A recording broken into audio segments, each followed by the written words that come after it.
नमस्कार दर्शक बंधु आपण को आम चैनल को स्वागत।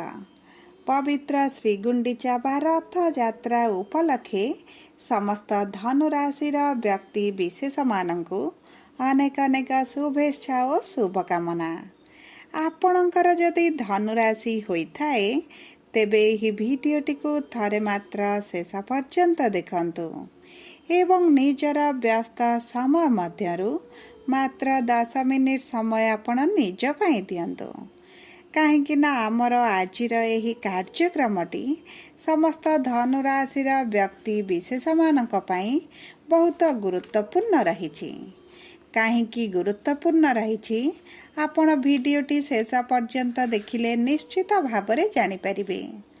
देखंतु आपणक धनुराशि रे एही श्री गुंडीचा रथ यात्रा दिन बुध आसबे आपणकर सप्तम गृह को जोठारे गुरुंक सहित रही समभाव बनाइबे एवं एही सप्तम गृह जेहेतु विवाहर बा शुभर बा केन्द्रर गृह सही स्थान रे दुईटी शुभ गृहंकर गोचर आपणक जीवन को किभଳି प्रभावित करिबो एही भिडियो रे विस्तृत भाव रे आलोचना करिबा। ता सहित मंगल आपणकर अष्टम गृह को त्याग करी आपणकर भाग्यर गृह को गोचर करुछंती एवं एही परिवर्तनटी आपणको किछि शुभ फल देई पारे एवं किछि अशुभ फल मध्य प्रदान करि पारे। तेबे आसंतु जानिबा एही श्रीगुंडीचा रथ यात्रा ठारू आपणक जीवन रे कोन सब बड़ बड़ परिवर्तन हेबाकु जाउछि। किंतु भिडियोटी आरंभ करिबा पूर्वरु जदि आपणकर भी धनुराशि होइथाए एवं आपण भी ईश्वर को आंतरिक भक्ति एवं विश्वास करती तेबे भिडियोटी को लाइक करंतु। कमेंट बॉक्स रे जय जगन्नाथ जय मां लक्ष्मी अवश्य लिखि दियंतु। ता सहित आपणक मन रे जहाँ भी प्रश्न रही जहाँ भी द्वंद्व रही आपण कमेंट बॉक्स रे लिखि जणांतु। आमे आपणक प्रश्नर उत्तर देबा पई यथा संभव प्रयास करिवु। देखंतु विलंब हेले मध्य आपणक प्रश्नर आमे निश्चित उत्तर देबु। ता सहित दर्शक बंधु आम सह जोगाजोग करिबा पई वीडियोर मध्य भाग रे एक व्हाट्सएप नंबर टी दिया जाइछि जो नंबर साहाय्य आपण आम सह जोगाजोग करी निजर नूतन कुंडली प्रस्तुत करि परिबे, कुंडली विश्लेषण कराई परिबे किंबा आपणकर विवाह प्रेम संपर्क चाकरी व्यवसाय को नहीं जदि किछि समस्या रही ताहार सहज समाधान करि परिबे एवं आपण विवाह पई कुंडली मेलक मध्य कराई परिबे। सेतिपई आपण भिडियोटी को शेष पर्यंत देखंतु एवं व्हाट्सएप नंबर माध्यम रे आम सह जोगाजोग करंतु। एबे चलंतु कार्यक्रमटी को आग को बढ़ाइबा एवं जानिबा केउ केउ बड़ परिवर्तन आसिबो एही प्रमुख ग्रह मानकर राशि परिवर्तन रे आपणक जीवन रे। देखंतु प्रथमे जानिबा आपणक धनु राशि रे नवग्रहंकर स्थिति किभଳି रहिछि। देखंतु आपणकर तृतीय गृह रे राहु, चतुर्थ गृह रे शनि, पंचम गृह रे शुक्र, षष्ठ गृह रे सूर्य एवं बुध, सप्तम गृह रे देवगुरु बृहस्पति, अष्टम गृह रे मंगल एवं नवम गृह रे केतु विराजमान करिसेंती जहा फल रे सेही गृह गुड़िकर सेमानकर प्रभाव अधिक रहिबा। तेबे देखंतु बुधंकर आपणक केंद्र को गोचर माने निश्चित भाव रे शुभ फल प्रदान करिबा किंतु मंगलंकर आपणक भाग्यर गृह को गोचर किभଳି प्रभावित करूचे आसंतु आग को आलोचना करिबा। सर्वप्रथमे जानिबा आपणकर स्वास्थ्य किभଳି रहिबा। देखंतु स्वास्थ्य आपणक कुंडलीर प्रथम गृहरु जणा पड़े एवं आपणक राशिर स्वामी होउछन्ति गुरु जे सप्तम गृह रे रही आपणक प्रथम गृह को दृष्टि देउछन्ति जहा फल रे स्वास्थ्य को नैथिबा चिंता आपणकर शेष होइजिबा। आपणकर जहाँ भी स्वास्थ्यगत समस्या रही सेतुरु आपणको आराम मिलिबा। कौनसी भी गुरुतर रोग हेबार कौनसी भी संभावना मध्य नहीं। आपणक स्वास्थ्य रे उन्नति परिलक्षित हेबा किंतु जेहेतु सूर्य एवं बुध आपणक षष्ठ गृह बा रोगर गृह को त्याग करुछंती आपणक इम्यूनिटी पावर टिके कमी जाई पारे जहा फल रे ज्वर, झाड़ा, थंडा, खास भली ऋतुकालीन रोग रे आपण पीड़ित होई पारंती। सेति प्रति आपण टिके दृष्टि देबे, निज खाद्य पानीयर दायित्व नेबे। जदि आमे आपणकर शिक्षा को देखिबा तेबे शिक्षार गृह शुक्र विराजमान करिसेंती एवं आपणक पंचम गृहर स्वामी मंगल आपणकर भाग्य को गोचर करुछंती जहा फल रे शिक्षा क्षेत्र रे आपण प्रबल उन्नति करिवे आपण बहुत उच्च स्तर रे पहुँचबे एवं आपणक आशा अनुरूपक आपणको फल प्रदान करिवे जहा फल रे आपणकर शिक्षा रे जहा भी समस्या थिला ताहा धीरे धीरे कम होबो। देखंतु शिक्षा रे आपणकर कोनोसी नकारात्मक प्रभाव पड़िबो नाही। जदि आमे आपणकर प्रेम संपर्क को देखिबा तेबे प्रेम संपर्क रे निकटतरता बढ़िबो उभयक मध्य रे खुशी प्रेमर आदान प्रदान हेबो उभय एकत्र समय अतिबाहित करिवे उभय को बुझिबा आरंभ करिवे एवं देखंतु संपर्क रे जो मनमालिन मतांतर मतभेद थिला ताहा दूर होई जिवो। आपणक साथी सहित आपण कौनसी एक स्थान को बुलवा को जाई पारंती एवं आपण को कौनसी एक गिफ्ट मध्य मिल पारे जहा फल रे आपणक मनटी बहुत अधिक खुशी रहिबो।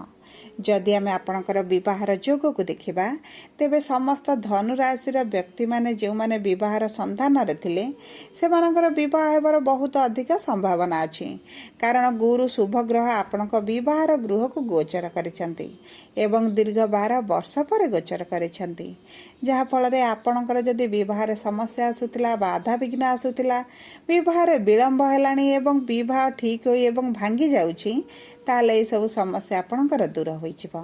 किंतु देखंतु आपणक कुंडली रे गुरुंकर स्थिति किभଳି रहिछि ताहा सबुठार गुरुत्वपूर्ण। गुरु जदि उच्च स्थिति रे थिबे भल गृह रे थिबे मित्र गृह रे थिबे तेबे आपणको बहुत अधिक शुभ फल प्रदान करिवे। जदि गुरु नीच थिबे एवं आपणकर शत्रु गृह रे थिबे शत्रु राशि रे थिबे तेबे आपणकर विवाहर समस्या मध्य उपजि पारे। सेति पई आपण थारे जदि कुंडली को विश्लेषण करांती आपणकर विवाहर जोग किभଳି अछि शिक्षा रे किभଳି परिवर्तन आसीबो एवं आपणक जीवन रे सकारात्मक परिवर्तन हेबो कि नकारात्मक हेबो आपण ताहा सहजरे जानि परिबे। जदि आमे आपणक वैवाहिक संपर्क को देखिबा तेबे वैवाहिक संपर्क रे मनमालिन मतभेद दूर होई जिवो। छोट छोट कथा को नहीं दाम्पत्य जीवन रे जो कलह सृष्टि हेउथिला ता दूर होई जिवो। आपणक साथींकर आपणक प्रति प्रेमर भावना बढ़ी जिवो। उभय जेकोसी निष्पत्ति को बुझी विचारी नेबा आरंभ करिवे। वैवाहिक संपर्क रे प्रेम रोमांसर वृद्धि घटिबो। आपणक साथींक ठारू आपणको किछि उपहार मिल पारे। उभय कौनसी एक स्थान को बुलवा को जाई पारंती एवं देखंतु उभयक मध्य रे बुझामणा बढ़िबा सहित जो तृतीय लोकंकर हस्तक्षेप आपणक संपर्क रे थिला ताहा दूर होई जिवो। आपणक दाम्पत्य जीवन पई बहुत भल समय रहिछि। जदि आमे आपणक संतानर जोग को देखिबा तेबे संतानर जोग मध्य आपणकर बहुत भल रहुछि। गुरुंकर नवम दृष्टि आपणक संतानर गृह रे थिबा हेतु संतान प्राप्ति रे जो विलंब देखुथिले चिंतित थिले निराशता सामना करुथिले एही सब समस्या आपणकर दूर होई जिवो। संतान सुख आपण लाभ करिवे। आपण कर्म करंतु डाक्तरंक सह जोगाजोग करंतु निश्चित भाव रे संतान सुख आपणको मिल जिवो। जदि आमे आपणक कर्म क्षेत्र को देखिबा तेबे कर्मर गृहर स्वामी हेउछन्ति बुध जी आपणक षष्ठ गृह त्रिकोण आपणक केन्द्र को गोचर करिछन्ति जहा फल रे कर्म क्षेत्र रे जहा भी समस्या थिला ताहा दूर होई जिवो।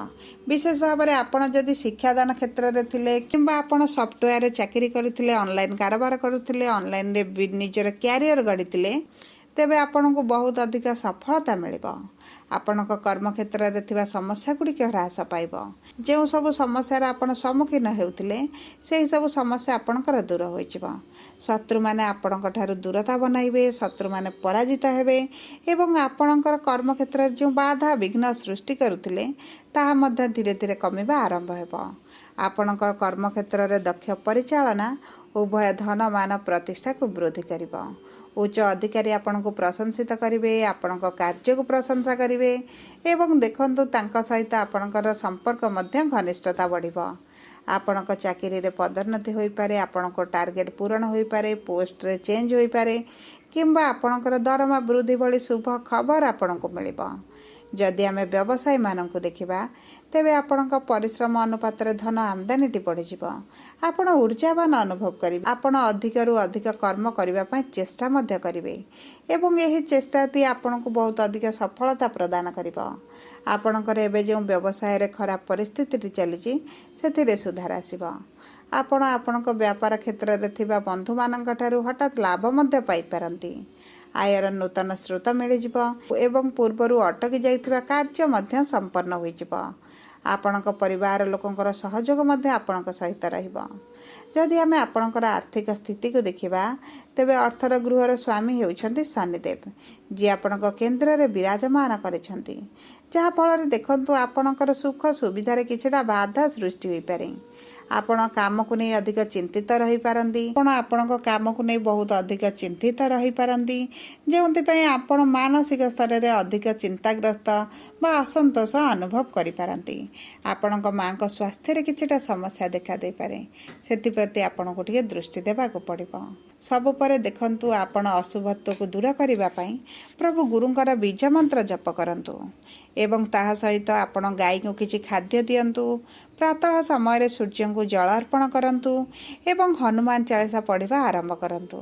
यह आपन को बहुत अधिक शुभ फल प्रदान करिबो।